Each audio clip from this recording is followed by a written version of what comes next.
মাসিমা বিশ্বাস করেন না কমলেশের অন্য কোনো সম্পর্ক ছিল বলে। তিনি ভাবেন সুদেষ্ণা মিথ্যে বলেছিল যে সে কমলেশের সন্তানের মা হতে চলেছে, শুধুমাত্র কমলেশকে বিয়ে করার জন্য। 2 মাস যেতে না যেতেই শুনি তার বাচ্চা নাকি নষ্ট হয়ে গেছে। এ কি ভোজবাজি নাকি? এই বাচ্চা ছিল আর এই বাচ্চা নেই। অরূপকে বললাম সেই মহিলাটিকে খুঁজে বার করতে যার সঙ্গে কমলেশের সম্পর্ক ছিল। আচ্ছা ঠিক আছে, শোনো আমি একটা কাজ করবো, আমি কমলেশ বাবুর কলেজটাকে পুরো চেক করবো আর দেখবো যে ওর থেকে কিছু ট্রেস করা যায় কিনা। আমি হরাইজন ইন্স্যুরেন্স কোম্পানি থেকে আসছি। আপনি কি কমলেশ শিকদারের মা মিসেস লাবণ্য শিকদার? হ্যাঁ। আপনার সাথে একটু কথা আছে প্রাইভেট।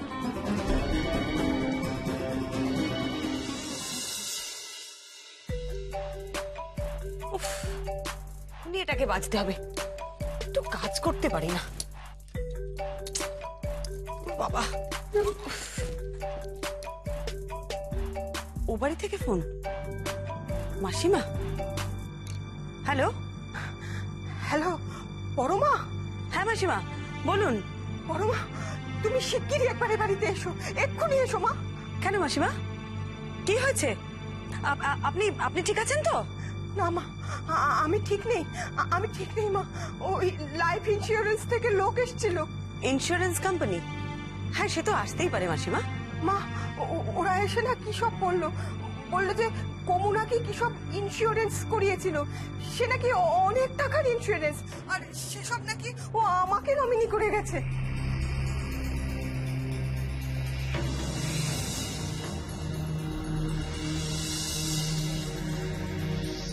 আমি এসব কিছু জানতাম না, তুমি বিশ্বাস করো মা, আমি কিচ্ছু জানতাম না। ছেলেটা আমাকে কিচ্ছু জানায়নি। আর এসব কথা বাড়িতে জানার পর কি যে সব হচ্ছে বাড়িতে তোমাকে কি বলবো মা।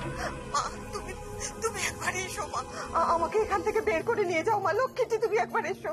মাসিমা মাসিমা আপনি প্লিজ এরকম করবেন না, আমি আসছি, ঠিক আছে?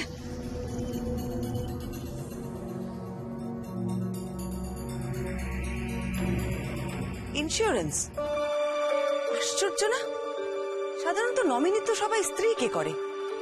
কমলেশ তাহলে স্ত্রীর নামটা বদলে মায়ের নাম করে দিল কেন?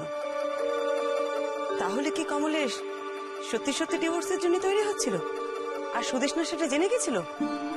জানেন, আমার মনে হয় না সুদেষ্ণা এই নমিনির ব্যাপারটা জানতো। চমৎকার, যখন আমাকে নমিনি করা হলো তখন ঢাকঢোল পিটিয়ে সেটা জানানো হলো, আর আজ বলে গেল যে আমি নমিনি নই। এটা কি করে হয় মা? আমি তো বুঝতেই পারছি না, আমাকে না জানিয়ে এসব হলো কখন? নমিনি পাল্টে গেল অথচ কেউ কিছু জানতে পারলো না, আপনিও না? জানার জন্য যে মানুষটা ছিল তাকে তো তুমি টিকতে দাওনি বৌমা। সে যদি থাকতো তাহলে এই সব প্রশ্নের জবাব দিতে। আপনি এখনো একই কথা বলবেন? আমি টিকতে দিইনি? আমি কি ওকে মেরে ফেলেছি? হাতে মারলে কি আর তাকে মারা হয়? তুমি তাকে তিলে তিলে মেরেছো, দগ্ধে মেরেছো তাকে, মানসিক ভাবে তার উপর তুমি অত্যাচার করেছো। তুমি ছাড়া আর কে? সে যদি ওইভাবে বাইরে বাইরে ঘুরে না বেড়াতো তাহলে তো তাকে ওইভাবে বেঘরে প্রাণটা দিতে হতো না। মা, আর আপনার ছেলে কি ছিল মা? সে কি দোয়া তুলসী পাতা ছিল? তার চরিত্র আপনি জানেন না? আমার সাথে দিনের পর দিন সে কেমন ব্যবহার করেছে সেগুলো ভুলে গেছেন তাই না? ঘরে বউ থাকতে অন্য কোনো মেয়েকে বিয়ে করার কথা ভাবছিল সে, সব ভুলে গেছেন।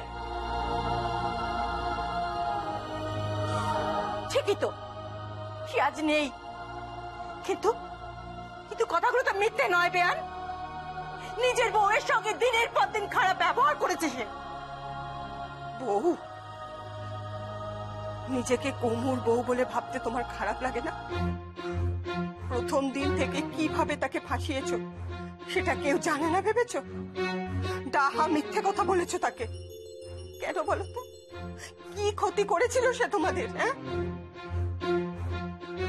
কেন বারবার এই কথা বলছেন আপনি? বাবলি একবারের জন্য আপনার ছেলেকে ঠকায়নি। বাবলি যে প্রেগন্যান্ট ছিল আপনার ছেলে ভালোভাবে জানতো। থাক, আমার আর এই সমস্ত কথা শুনতে ভালো লাগছে না। আমি তো বলেইছি আমি চলে যাব। হ্যাঁ, সে তো আপনি যাবেনই, নিজের ব্যবস্থা করে নেবেন, কিন্তু আমার কি হবে? সে যে আমাকে পথে বসিয়ে দিয়ে গেল। ইন্স্যুরেন্সের টাকা, বাড়ি সব সব চলে গেল, সব চলে গেল। আমি এখন কি করব? আমার তো যাওয়ার জন্য কোনো বৃদ্ধাশ্রম নেই, আমি কি করব? বাবলি শান্ত হ। ওনাকে এই কথাগুলো বলে কি লাভ? উনি তো তোর কথা ভাবেন না। ভাবতে হবে মা, ভাবতে হবে, আমি ভাবাবো।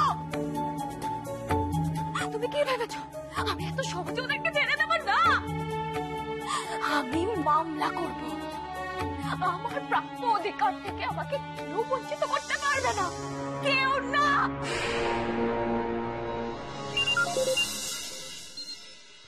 হ্যাঁ বৌমনি বলো। অরূপ শোন, আমি আবার একটু ওই কমলেশ শিকদারদের বাড়িতে যাচ্ছি। কেন, ওখানে আবার কি সমস্যা হয়েছে? একটা অদ্ভুত কথা জানতে পারলাম অরূপ। মাসিমা ফোন করেছিলেন, উনি বললেন কমলেশ শিকদার নাকি মারা যাবার আগে ওর ইন্স্যুরেন্সের নমিনি পাল্টেছিল। পাল্টেছিল মানে কার নামে ছিল আর এখন কার নামে হয়েছে? আগে ছিল ওর স্ত্রী সুদেশনা, এখন নাকি ওর মা। বাবা, বেশ ভেবে চিনতে ভদ্রলোক ডিভোর্সের দিকে এগোচ্ছিলেন। সুদেশনাকে যদি ডিভোর্স দিত তাহলে তো ওকে নমিনি রেখে লাভ নেই, তাই জন্যই মাকে হয়তো নমিনি করেছে। তাছাড়া আরো একটা ব্যাপার আছে অরূপ, কমলেশ নাকি ওদের বাড়িটা বিক্রি করে দিয়েছে। কি বলছো কি তুমি? বাড়ি বিক্রি করে দিয়েছে? কিন্তু বাড়ি বিক্রির সাথে তো ডিভোর্সের কোনো সম্পর্ক নেই। অদ্ভুত ব্যাপার, কাউকে কিচ্ছু না জানিয়ে উনি বাড়িটা বিক্রি করেছেন। আর কালকেই নাকি বাড়িটা যারা কিনেছে তারা এসে বাড়িটা দখল নেবে। এটা কি বলছো? মানে এটা কি করে সম্ভব? আমি তোকে বলেছিলাম না অরূপ, এই কেসটা খুব একটা সোজা নয়, কোনো বড় সড়ো গোলমাল আছে। দেখি তুই একটা কাজ কর, তুই আগে খুঁজে বার করার চেষ্টা কর যে কমলেশের কার সাথে সম্পর্ক ছিল। আর কমলেশের একটা ছবি নিয়ে না, যেখানে ওর অ্যাক্সিডেন্ট হয়েছিল সেখানে যা, ওখানকার লোকজনের কাছে। সেটা কেন? সুদেশনা বলছিল মন খারাপ হলেই নাকি কমলেশ গঙ্গার ঘাটে গিয়ে বসে থাকতো। এমনও তো হতে পারে ওখানের কোনো লোক ওকে আগে দেখেছে, মানে মুখ চেনা, সে যদি কোনো খবর দিতে পারে। এই কমলেশ লোকটা কিন্তু বেশ জটিল ছিলেন। শোন, আমি প্রায় পৌঁছে গেছি। হ্যাঁ, আমি রাখছি, আমি তোর সাথে পরে কথা বলবো। ঠিক আছে, তুমি দেখো ওখানে কি অবস্থা।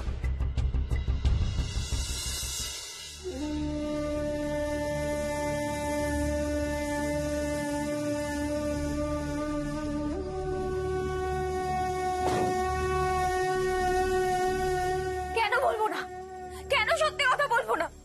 আপনি আর আপনার ছেলে আমার জীবনটা শেষ করে দিয়েছেন, আর ভাবছেন আমি চুপ থাকবো?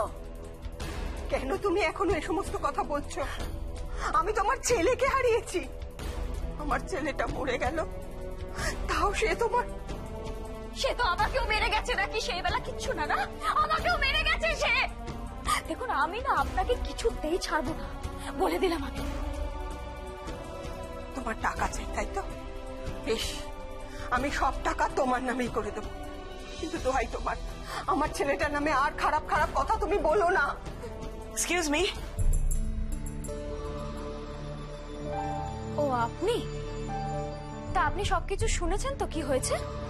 হ্যাঁ শুনেছি, বাইরে থেকে আমি সব শুনেছি, আমি আপনার গলাও শুনেছি। আর আপনি যে ওনাকে বলছিলেন ওনাকে ছাড়বেন না, সেই কথাটাও কিন্তু আমি শুনেছি। তুমি এসেছো মা, তুমি এসেছো।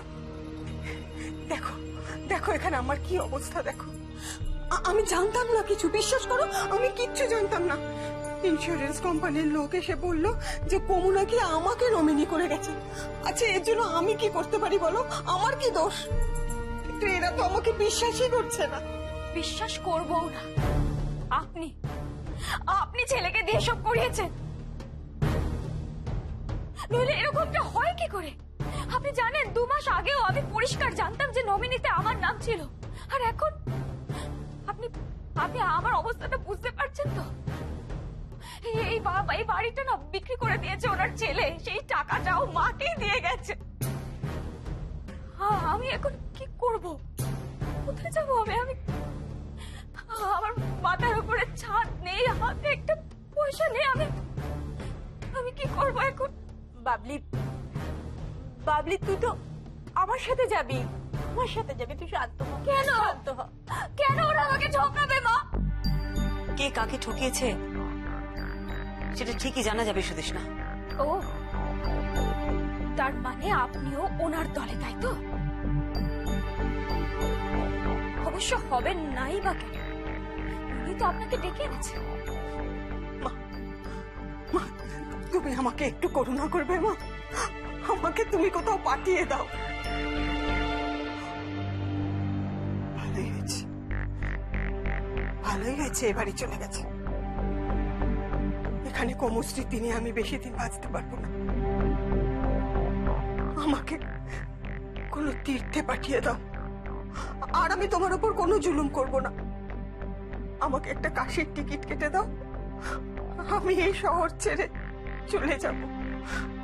বাবা বিশ্বনাথের পায়ে আমি আমার বাকি জীবনটা কাটিয়ে দেব। অনেক পাপ করেছি গত জন্মে, তাই তো আমাকে এই সমস্ত সইতে হলো। আমার স্বামী গেছে, ছেলে গেছে, আর তো আমার কিছু নেই। ওসব নিয়ে আমি আর কি করব? বৌমা, বৌমা, টাকা পয়সা আমার নামে এলে আমি সব তোমাকে দিয়ে দেবো। আমার ছেলেটা তো খুব অশান্তি নিয়ে চলে গেল, কিন্তু আমি আর এই অশান্তি সইতে পারবো না। বড়মা, বড়মা, তুমি আমাকে তীর্থে পাঠিয়ে দাও, এটুকু দয়া তুমি করো। কিন্তু মাসিমা, আপনি যে ওখানে যাবেন বলছেন, আপনি ওখানে একা একা কিভাবে? পারবো, আমি সব পারবো, কিন্তু এখানকার অশান্তি আমি আর সহ্য করতে পারছি না। মাসিমা, আমার একটা কথা শুনুন, আপনি ওখানে একা একা থাকবেন? আপনি কাউকে চেনেন ওখানে? আর বাবা বিশ্বনাথের ওখানে কে চেনা, কে বা অচেনা, আমি ঠিক কাউকে চিনে নেব। আমার মতো মানুষের ওখানে আশ্রয়ের অভাব হবে না, তুমি দেখো। চুপ করুন, চুপ করুন।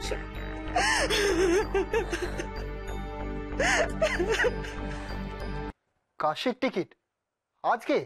হ্যাঁ রে, আজকে। আমি বুঝতে পারছি না কি ব্যাপার বলো তো, মানে হঠাৎ তারা কেন এত? মাসিমা যা ভেঙে পড়েছেন, তাতে এটা ছাড়া আর কোনো উপায় নেই অরূপ। আর কমলের যখন বাড়িটা বিক্রি করিয়ে দিয়েছে, তখন তো এখানে ওনার থাকার উপায়ও নেই। সুদেষ্ণা না হয় বাপের বাড়িতে চলে যাবে, কিন্তু মাসিমা, মাসিমার কি হবে, মায়ের কি হবে সেটা না ভেবে কমলেশ বাড়িটা বিক্রি করে দিল। আশ্চর্য তো। হ্যাঁ রে অরূপ, তুই ওদিকের কোনো খোঁজ পেলে, মানে কমলেশের কার সাথে সম্পর্ক ছিল? না বৌমনি, এখনো মোবাইল সার্ভিস প্রোভাইডারের রিপোর্ট আসেনি, আসলে তোমায় জানাবো। ঠিক আছে, শোন না, বলছিলাম যে ওই টিকিটের ব্যবস্থাটা তুই করতে পারবি তো? হ্যাঁ ঠিক আছে, সে আমি কোটায় করে দেবো, আমি কথা বলে দিচ্ছি। কি জানি, এইটুকুনি যদি ওনাকে একটু শান্তি দিতে পারে। দেখ, ওনার তো আর কিচ্ছু করার নেই না। বৌমনি, এটা কথা বলে আমার মনে হচ্ছে তুমি কেসটার সাথে ইমোশনালি জড়িয়ে পড়ছো। তুমি ওনার প্রতি এতটা সফট হচ্ছ কেন? কি করব বল, ভদ্রমহিলাকে দেখে না আমার খুব অসহায় লাগছে। দেখ, ওনার তো এখন আর কেউ নেই না, একমাত্র ছেলে ছিল, সে ছেলেও তো চলে গেল।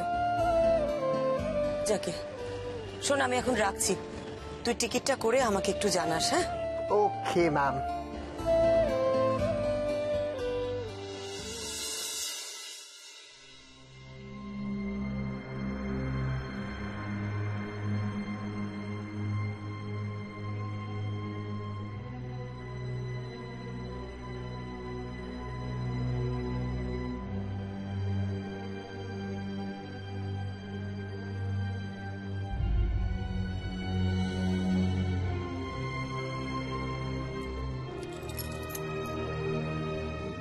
বৌমা, এই নাও ঘরের চাবি, ওনাদের তো দিতে হবে। আর এই আমার আলমারির চাবি, আলমারিতে যা কিছু আছে তা তো আমার আর কোনো কাজে লাগবে না, তুমি রেখো।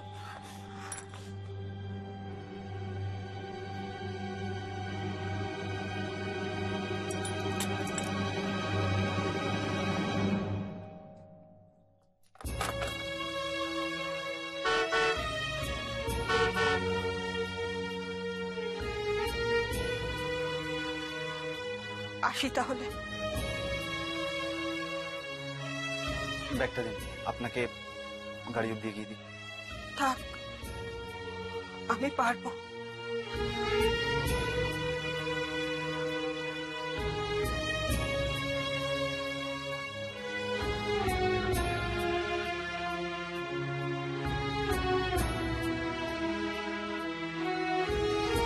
মা, সব জিনিসপত্র গুছিয়ে নাও, আমরা আজই ও বাড়ি যাব।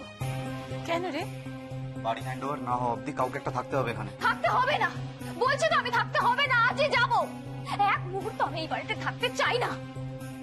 এই বাড়িতে আমি অপমান ছাড়া আর কিচ্ছু পাইনি, কিচ্ছু না। কিন্তু যাবে বলছিস, এই জিনিসপত্র জামা কাপড় এসব এক্স্যাক্টলি, এগুলো কি হবে? কি আশ্চর্য তো, আমি কি করব? আমি কেন ভাববো? যাদের ভাবার কথা ছিল তারা যখন ভাবেনি তখন আমরা কেন ভাববো? মা, ভাই দালালকে তুই এই চাবিটা দিয়ে আসবি। আর মা, তুমি এখনো দাঁড়িয়ে আছো? বললাম না অনেক কিছু গোছাতে হবে, চলে এসো।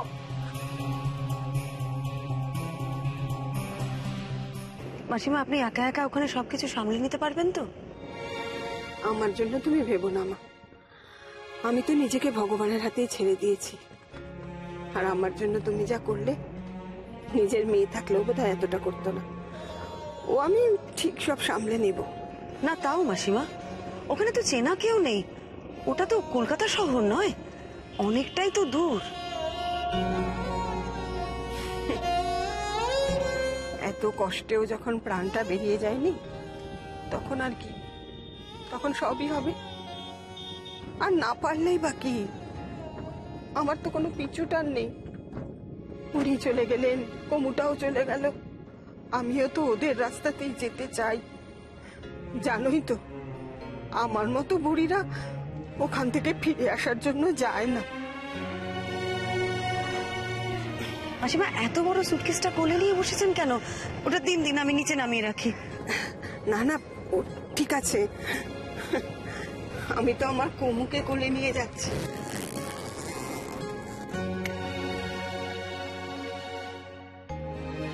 এই দেখো,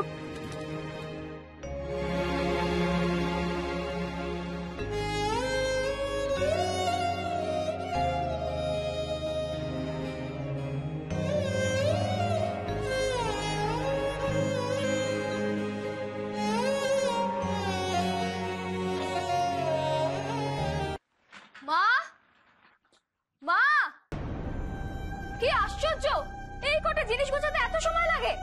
বাবলি, তুই কিন্তু পাগলামো করছিস। তাই করছে, কেউ আমাকে সুস্থভাবে থাকতে দেয়নি তাই পাগলামো করছে।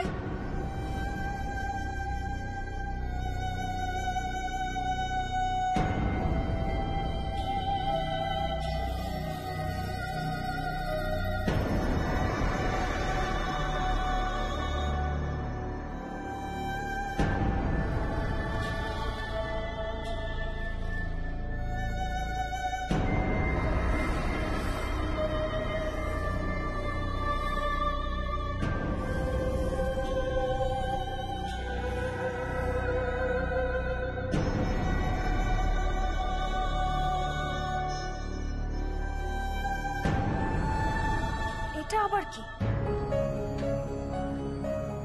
আচ্ছা, এটা কার? তখন যারা এসেছিল তাদের মধ্যে কেউ ফেলে গেছে হয়তো, দেখ। না না, এটা তো পরমা মিত্রের ব্যাগ, আমি ওনার কাছে দেখেছি, নিশ্চয়ই ফেলে গেছে। অদ্ভুত গোয়েন্দা তো, নিজের পার্সটুকু সামনে রাখতে পারেন না, অন্যের বাড়িতে রেখে যান। এটা তো ওনাকে ফেরত দিতে হবে। তোর কাছে ওনার নাম্বার আছে না? কার্ড দিয়েছিল। তা আমি দেখছি।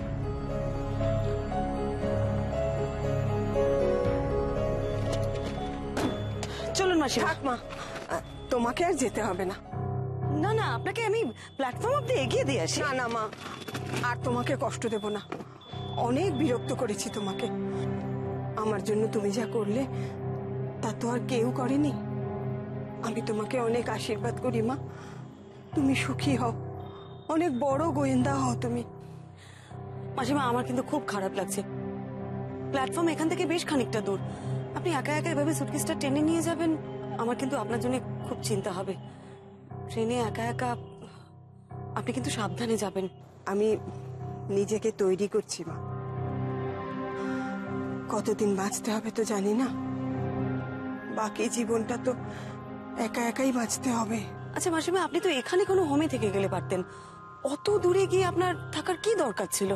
এখানে কোমর স্মৃতি বড্ড বেশি মা, সেসব বড় কষ্ট দেবে। দূরে গেলে যদি একটু শান্তি পাই। আসি। আসুন, ওখানে পৌঁছে একটা থাকার ব্যবস্থা হলে আপনি কিন্তু আমাকে একটু জানাবেন। হ্যাঁ, সাবধানে যাবেন।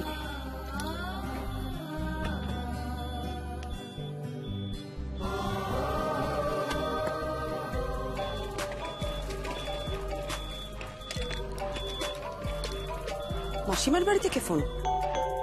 কে ফোন করলো? হ্যালো,